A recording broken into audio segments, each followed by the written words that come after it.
Mas eu acho que a mensagem é exatamente essa, né, a gente falar para o nosso telespectador que o Sinduscom é o local da construção, né, de toda a cadeia da construção, não só do construtor, mas de todos aqueles setores que compõem a cadeia da construção. Hoje a gente tem, eh, aumentado muito o nosso quadro de associados, expandido para lojas de materiais de construção, para fornecedores da construção. Nós somos associados, pô. Nós Exatamente. somos Para empresas como a de vocês, quer dizer, que estão, direta ou indiretamente ligado no setor da construção. O setor da construção, ele é um setor que ele puxa mais de 100 outros setores com ele, né. Você tem uma infinidade de insumos numa obra, você tem aí na questão imobiliária, a questão das vendas, a questão do marketing, a questão do comercial, são muitos profissionais e muitos setores que são impactados pelo setor da construção civil.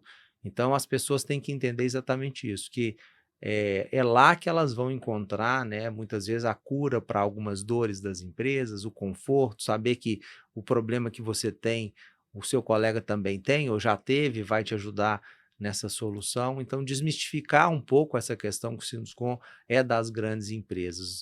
90% dos nossos associados são pequenas e médias empresas, a gente investe muito nessas empresas dentro do Sinduscom, tentando trazer para elas sem número de assessorias na área econômica, na área jurídica, na área técnica, para facilitar a vida do incorporador, do consultor, especialmente daquele que está começando. E foi exatamente assim, né? Vocês pediram para me falar um pouco da minha história, que eu comecei no Sinduscom. A minha empresa, a Seven, ela foi fundada em 2007, né? Ela vai fazer aí, está fazendo mais ou menos 16 anos. E ela é uma empresa incorporadora, focada no mercado de incorporação, já construiu também, mas hoje atua preferencialmente no mercado de incorporação. E eu conheci o Sinduscom em 2009, logo depois da fundação da empresa, quando eu fui participar da terceira Conferência de Políticas Urbanas. A Conferência de Política Urbana é uma conferência organizada pelo Conselho Municipal de Políticas Urbanas, a cada 4 anos aproximadamente, onde vai se discutir o futuro da cidade, a cidade que nós queremos, os parâmetros urbanísticos, uma série de questões que impactam e influenciam diretamente o setor da construção, o setor imobiliário. Uhum. Então, nesse momento, nessa conferência, eu fiquei conhecendo outros colegas do Sinduscom, me enturmei ali com eles. Logo no ano seguinte, em 2010, eu fui convidado para representar o setor empresarial nesse Conselho de Políticas Urbanas.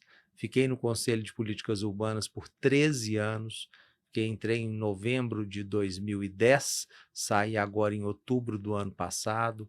Então, assim, fui o conselheiro mais longevo do conselho, da história do conselho, fiquei por mais de 7 mandatos, sempre nessa missão, né, de discutir os problemas da cidade, de tentar democratizar o entendimento da legislação, que muitas vezes é complexa mesmo, né, tentar traduzir essa legislação para os empresários, para os leigos, enfim, essa é um pouco da história do Renato. E, obviamente, você entra ali no Sinduscom como representante do Compur, depois eu fui convidado para ser diretor de projetos, permaneci por 2 mandatos nessa função, no momento oportuno fui convidado para compor a diretoria, né, como vice-presidente da área imobiliária, e a presidência acabou sendo uma consequência natural dessa trajetória. São mais ou menos Legal. 15 anos de dedicação ao Sinduscom, e eu posso dizer, né, dentro dessa lógica, né, trazendo de novo a questão do network,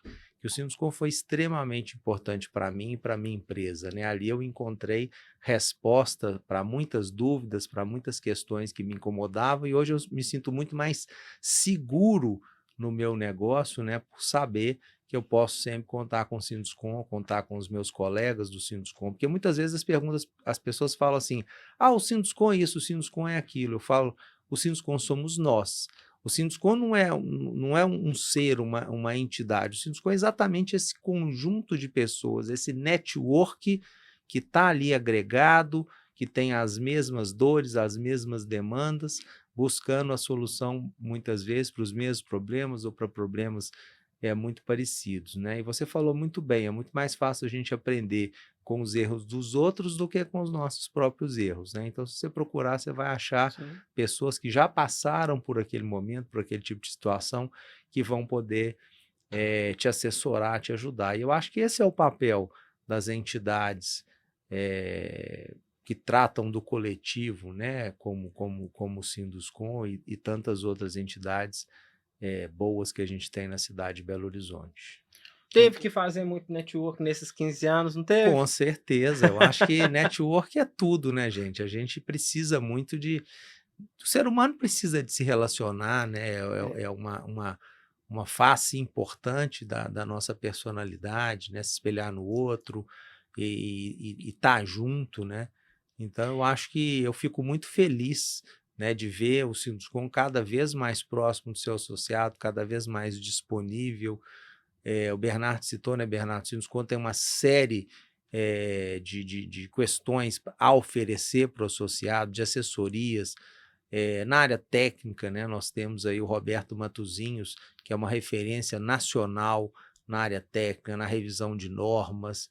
É impressionante o sem número de normas que nós temos no setor da construção. O Roberto é responsável, inclusive, por um catálogo, né, para que a gente saiba de todas as normas que a gente tem que cumprir, não se esqueça de nenhuma delas. Nós tivemos que fazer um manual com as nossas normas, porque acho que ninguém sabe com exatidão, são mais de 3.000 normas só no setor da construção. Na área econômica, nós temos a Ieda Vasconcelos, que é a nossa economista já há quase 30 anos. A Ieda, além de atender o Sinduscom, hoje atende a Câmara Brasileira da Indústria da Construção, que é a nossa entidade mãe, que fica em Brasília, que congrega mais ou menos 100 entidades do setor da construção, os Sinduscons, as ADEMs, os Secovs, os CICEPOTs do Brasil inteiro, estão todos reunidos na CEBIC. Então, hoje as informações da CEBIC, as informações econômicas saem daqui de Belo Horizonte. Inclusive, é importante a gente falar, né, de um trabalho que a CEBIC lançou agora durante a FEICOM, durante o ENIC, que é o Encontro Nacional da Indústria da Construção, que aconteceu em São Paulo de 2 a 5 de abril. Né, a CEBIC lançou uma atualização do déficit habitacional no Brasil. Né? A gente citava a importância dos dados, dos números, né? Esse déficit estava desatualizado, nós fizemos uma atualização. Para vocês terem uma ideia, no Brasil hoje a gente tem mais ou menos um déficit de mais ou menos 6.260.000 habitações. Se nós fôssemos resolver o déficit num passe de mágica, nós precisaríamos de quase R$ 1 trilhão para resolver esse déficit. São 900 e tantos bilhões de reais. Obviamente que a gente sabe que isso é impossível, né? Nós precisaríamos aí de 4 milhões de trabalhadores, sendo que hoje a gente só tem mais 4 milhões, sendo que hoje a gente tem 2.750, então assim, é um contingente que não existe à disposição no mercado. Então nós equacionamos esse déficit para ele ser zerado em 10 anos. Essa foi a ideia da CEBIC. Só que em 10 anos você tem que resolver o problema do déficit, mas você também tem que resolver o problema da demanda vegetativa, porque todos os anos novas famílias estão se formando. Então fizemos também esse estudo, são 6 milhões e meio de novas famílias que vão se somar em 10 anos, que vão se formar, perdão, em 10 anos. Então, no final das contas, o número de unidades que a gente tem que produzir não é 6.260, nem 6,5, é a soma das duas. São quase 13 milhões de habitações que nós vamos ter que produzir no Brasil em 10 anos, se a gente pretender zerar esse déficit, né? 1.300.000 habitações por ano, que é mais do que o dobro do que se produz hoje, né? Da mesma forma, a CEBIC ela calculou o nosso déficit de infraestrutura, porque a gente sabe, né, das deficiências do nosso país na área de rodovias, portos, aeroportos, mesmo com as privatizações que acho que tem trazido aí um investimento privado e melhorado um pouco a nossa área de infraestrutura, o déficit ainda é muito alto. Então também calculamos qual seria o investimento necessário para melhorar o déficit de infraestrutura no Brasil, e eu fiquei assim impressionado, porque dos diversos setores, né, você tem o setor de energia, você tem o setor de transporte, você tem diversos setores dentro da infraestrutura, saneamento básico. O maior déficit está no setor de transporte. É onde menos se investe em relação à necessidade de investimento. Né? No setor de transporte, você só investe 16% do que você precisaria investir para ter uma infraestrutura de transporte adequada. Então, assim, te ver quanta coisa, né? Você falou, Bernardo, quanta coisa a gente ainda tem por fazer no nosso país, quantas oportunidades isso gera para as pessoas, para as empresas, né? O nosso país ele está por construir, né? Diferente de outros países desenvolvidos, né? Onde a infraestrutura já está pronta, já existe habitação para todos, aqui a gente ainda tem essa oportunidade, acho que do ponto de vista dos negócios, né, isso é muito importante. E, de novo, né, precisamos das entidades como o Sinduscom para organizar essa demanda, nos ajudar aí apresentando os números, né, e nos ajudar a realizar, né, a fazer as coisas acontecerem efetivamente.